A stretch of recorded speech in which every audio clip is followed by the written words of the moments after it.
Hello friends, welcome to my channel, and now I am going to dictate a new topic which will be started after 10 seconds, and difficult words of this passage are given below.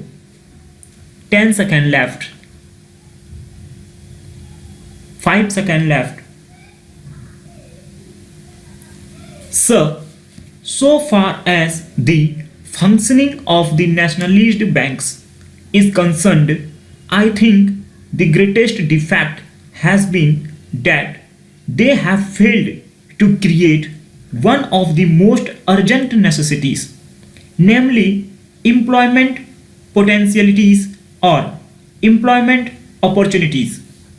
A scheme had been recently indicated to the people, I believe, in the last year's budget. In regard to self-employment, we would like to know how it has worked and how much employment opportunities have been created with the help of the banks. We would like to know the statistics in this regard. It is no use merely trying to give ideas to the people without telling them what the actual result is. We would like to know categorically how far the nationalist banks have helped in the creation of greater employment opportunities. What is the extent of employment given so far? Their second failure is that they have not been able to broaden adequately the industrial base in this country. That means so far their stress has been on, or their love continues to be with these monopoly houses. They do not make loans available to the small and honest entrepreneurs. Those who have larger amounts are able to run away with large amounts for so many purposes from out of public money, and government are allowing them to do so in order to keep them in good humor. The third failure that I would like to mention is that they have failed to increase the agricultural productivity in this country. There has been a system called the differential interest rate system. So far, it appears that the scheme has not been a success at all.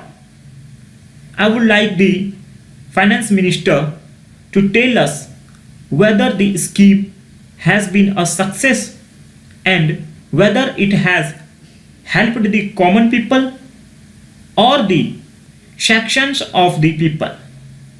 So far as farming and agricultural production are concerned, I demand that adequate finances should be made available to the persons who really need them, not the big Jotdars or Zamindars, the sharecroppers, or the persons who actually till the soil are not getting the benefit.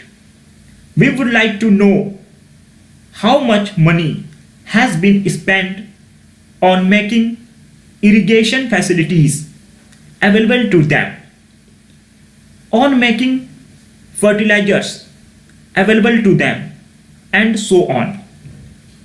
Let the Honorable Minister please have a look at some of these aspects also, which are almost important aspects.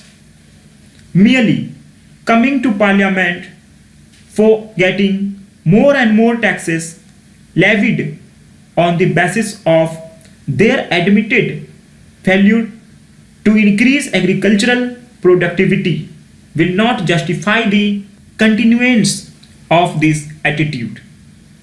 They must justify nationalization and fulfill the people's hopes and aspirations. They want these banks to flourish and flourish for the benefit of the people, not for the benefit of their monopolist friends. Therefore, it is essential that these things should be made available with the help of the bank's resources, which are public money. To that expect, and government should immediately address themselves. In conclusion, I would make a brief reference to foreign banks. These foreign banks have developed an instrument for repatriating foreign exchange. As regards the methods of dealing in foreign exchange, how they are doing it, it is very difficult for this government to keep pace with it, and I am sure that have not got the mechanism for that purpose. Large amounts of money are being repatriated as earnings and profits by these foreign banks. Why should they be treated separately? If we can generate resources on our own, why should certain foreign banks get certain privileges to take money out of this country? There has been quite a considerable expansion of the business of these banks. They may not be opening new offices or branches at the rate at which the other nationalized banks are doing, but they are still attracting larger amounts of deposits. If we compare, we find that the increase in the deposits and advances in their case is no less than that. In the case of the nationalized banks, why should we allow these foreign banks with some dubious record in the past and also the present, and which will no doubt continue to be so in the future? Why should we allow them? Why should they not be treated in the same fashion? Why should they not be nationalized? And why should the resources at their disposal also not be treated as public resources? I would request the Honorable Minister to explain it. I believe he has expressed his disappointment very recently about the slow progress in achieving the objects of nationalization. Then what is being done for the poorer section of the people, or increase agricultural production for the self-employed professional and for the small entrepreneur?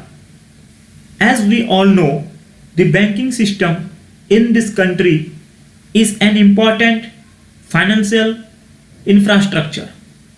Ownership, control, and the credit policies in respect of commercial banks very much influence the volume and pattern of investment.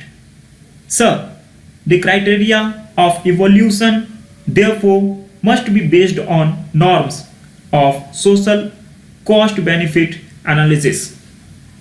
Stop.